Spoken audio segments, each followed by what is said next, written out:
Баршаңызға қайырлы күн достар, менің каналыма қош келдіңіздер. Сіздерді өз каналымда көргеніме өте қуаныштымын. Бүгін біз осындай жаз мезгіліне арналған өте дәмді әрі салқын болатын айсти сусынын дайындайтын боламыз.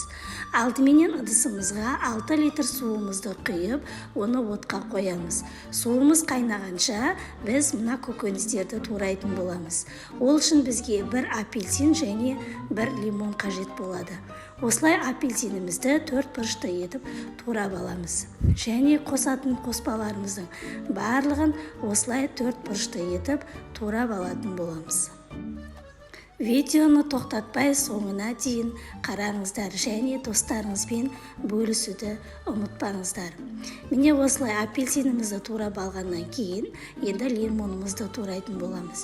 Бізге бір лимон емес, осы лимонның жартысы қажет болады. Лимонымызды осылай 4 бұрышты етіп турап алатын боламыз.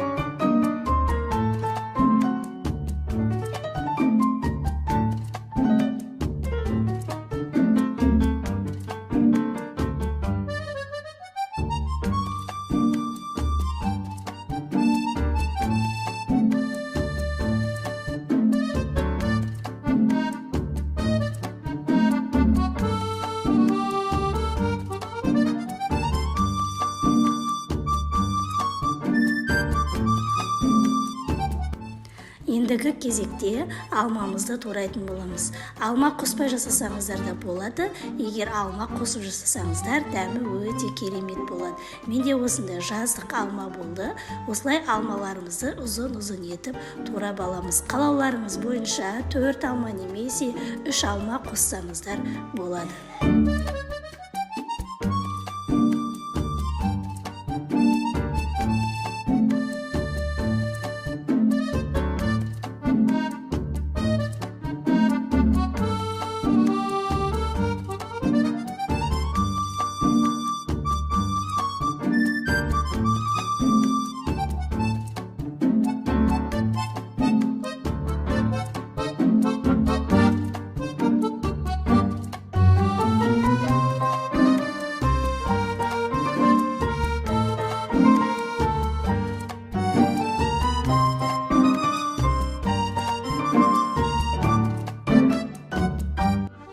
Міне біз осылай көкөністеріміздің барлығын турап алдық. Ендігі кезекте бізге 25-30 грамм осындай каркаде қажет болады.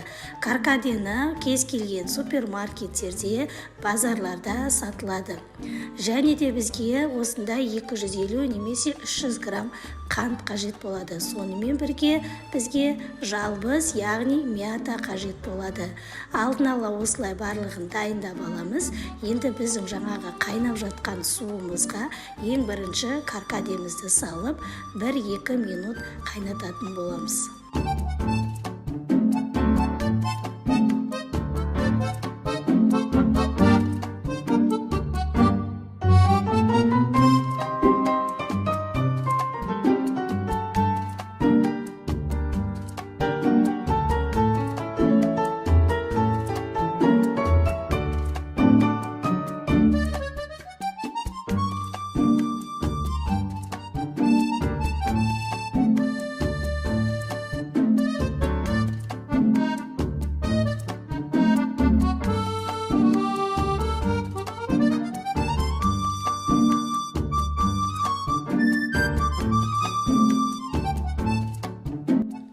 Қантымыз да салып болғаннан кейін, осылай барлығын араластырғаннан кейін, көп қайнатпаймыз. 1-2 минут қайнатып болғаннан кейін, осылай каркадеміздің барлығын сүзіп алатын боламыз.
міне осылай сусынымызды бөлек бір ыдысқа құйып алып, оны әбден мұздағанша салқындатып аламыз.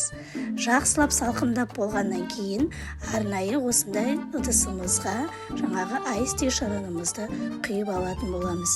Бұл шырынымызды біз тоңазғышта бір апта көлеміне дейін сақтап қойсаңыздар болады. Тоңазғышта салқындатып ішсеңіздер өте дәмді және сусындарыңызды қандыратын болады. Және осындай арнайы менде осындай ыдыстар болды, немесе сіздер осындай баклажкерге құйып сақтасаңыздар болады. Дәмін қазір көретін боламыз. Дәмі өте керемет болып шығады. Міне менде осындай ыдыс болды. Кез келген ыдыстарға құйып тоңазғышта сақтасаңыздар болады. Баршаңызға ас болсын. Сіздер де дәл осы рецепт бойынша үйде балаларыңызға жасап берсеңіздер болады. Дәмі өте керемет болады. Сіздермен бірге болған Алтынай.